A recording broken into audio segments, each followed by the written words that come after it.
बात आती है मामले की, मुख्य रूप से समस्या है एक तो शाम को 5 बजे से 10 बजे तक की अघोषित बिजली की कटौती। जब जब पढ़ने का टाइम होता है, महिलाओं का खाना बनाने का टाइम होता है, किसी बीमार का दवाई लेने का समय होता है, उस समय 5 से शाम 5 से रात 10 बजे तक की अघोषित कटाई। दूसरी चीज़, 3 फेज़ की सप्लाई का ब्लॉक सुबह 4 से 10 है, दूसरा ब्लॉक है सुबह 11 से शाम 5। मतलब 12 घंटे की जो सप्लाई का टाइम है वो सुबह 4 से शुरू होती है, रात को 2 ढाई बजे जाकर वो पूरी होती है। तीसरी चीज़, जब कुमावास में 132 केवी का जीएसएस बना था, उस समय 2004 का ऑर्डर 11 का लिखित आदेश है। जब जब 132 में सप्लाई शुरू रहेगी तब तक कुमावास की सिटी लाइन शुरू रहेगी, केवल कुमावास गांव हेडक्वार्टर की, उस पर भी कोई ध्यान नहीं दिया जा रहा है।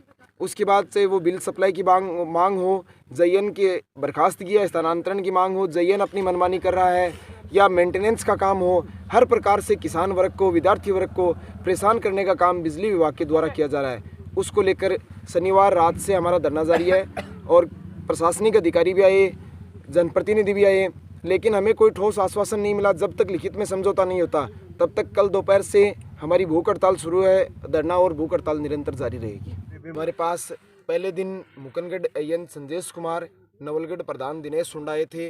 वो एक लिपापोती वाली सी बात करके हमें झूठा आश्वासन देके गए। कल वार्ता के लिए, तीसरी वार्ता के तौर पर एक्शन हरिराम जी काले रहे थे। वो एक छोटा सा आदेश लेके आ गए। मैंने मेरी तरफ से एससी साहब को रिकमेंड किया है, आपकी मांग पे ध्यान दिया जाएगा, वो भी एक सहानुभूति के लिए, हमारी आवश्यकता के लिए नहीं। उस आदेश में ये तक लिख रखा है सहानुभूतिपूर्वक ग्रामवासियों की मांग पर ध्यान दिया जाए। ये काहे की सहानुभूति है, ये तो हमारी मांग है भाई। पानी, बिजली, मकान, ये जो 5 मूलभूत आवश्यकता हैं, उस मूलभूत आवश्यकता में से एक चीज़ की हम लोग मांग कर रहे हैं, उस पे भी हमारे लिए सहानुभूति दिखा रहे हैं।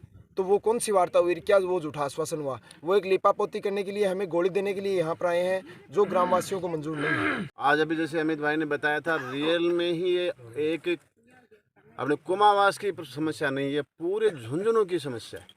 ये तो कुमावास बहुत ज़्यादा जागरूक गांव है और यहाँ बहुत ही मतलब किसान हैं, वो इतने जागरूक हैं कि इस प्रकार की कितने बड़ी संख्या में धरना दे करके बैठे। बाकी ये समस्या आम समस्या है। अगर किसान को बिजली दी जाती है तो उसको लगातार 5 घंटे 6 घंटे जो भी देनी तो लगातार देनी चाहिए, एकदम वाजिब मांग है।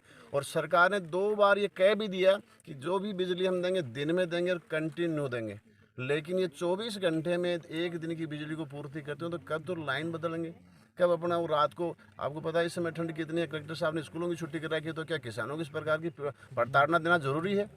अगर रात को 10-11 बजे वो जो अधिकारी हैं प्रशासन, उसको पूछो कि एक बार आप खेत में क्यों कि खेत में आके तो देखो तुम्हारी क्या हालत होती है। तो ये एकदम वाजिब मांग है। दूसरी सबसे बड़ी जो उनकी मांग की, वो भी एकदम कॉमन मांग है। शाम को 5 बजे से लेकर 10 बजे तक खाने का टाइम होता है, बच्चों का पढ़ने का टाइम होता है, बहुत सारे ऐसे काम होते हैं रूटीन के, सबके सब उसी समय होते हैं। इनको अगर लाइट काटने दिन में 10 बजे से लेकर 3 बजे तक लाइट काट लो ना, उसमें कोई विशेष सर्दियों में ज़्यादा काम नहीं रहता है। तो एकदम वाजिब मांग है। दूसरी, ये जो किसानों के लिए अपने यहाँ जीएसएस लगा था कुमावास के लिए, तो जो नोटिस में इसने लिख के दिया, लिखित में आदेश दिया, उसकी पालना करने में कहाँ दिक्कत है? कल मैं यहाँ आया था, आने के बाद में मैंने एक्शन साहब से बात की थी, हरिराम जी से, तो उनका मेरे पास फ़ोन आया कि वो हाँ, हम जो भी हमारे लायक को मांगे, हमारे लायक क्योंकि सबकी से बिजली बोर्ड की तो मांगे हैं, इसमें ऐसी कौन सी मांग हमने रख दी कि वो कलेक्टर साहब को करनी पड़ेगी या दूसरे किसी को बिजली संबंधित मांगे वो करनी चाहिए उनको। फिर यहाँ अब 2 आदमी धरने पे बैठे हैं, वो भी भूख हड़ताल पे। प्रशासन ने, कल मैं लिखित में यहाँ का जो हमारी एप्लीकेशन थी वो एसडीएम साहब आपको खुद दे करके आया हूँ और डिप्टी साहब को देकर हूँ, अभी तक कोई संज्ञान नहीं लेकर नहीं। लड़कों के साथ में किसी प्रकार की कमी होगी, डिहाइड्रेशन से अगर क्रेटिनिन में प्रॉब्लम आ गई तो कौन जिम्मेदार है? ये जो प्रशासन इस प्रकार की लापरवाही लगातार करता जा रहा है, तो ये जो आज कुमावास में समस्या, ये नवलगढ़ के सभी 46 गाँव में ये मांग शुरू होगी ना, तब वो जाकर काम करेंगे। इनको निश्चित रूप से जो भी मांगे दी है उसकी पूरी करनी चाहिए। अगर पूरी जब तक नहीं करेंगे तो कुमावास के जो लोग डटे हुए हैं, और जो मेरे किसान साथी हैं जो डटे हुए हैं, जो मेरे युवा साथी जो डटे हुए हैं, ये एक एक मांग वहाँ जा करके अगर नवलगढ़ में हम धरना दिया तो उसके समझ में नहीं आएगी उन लोगों को।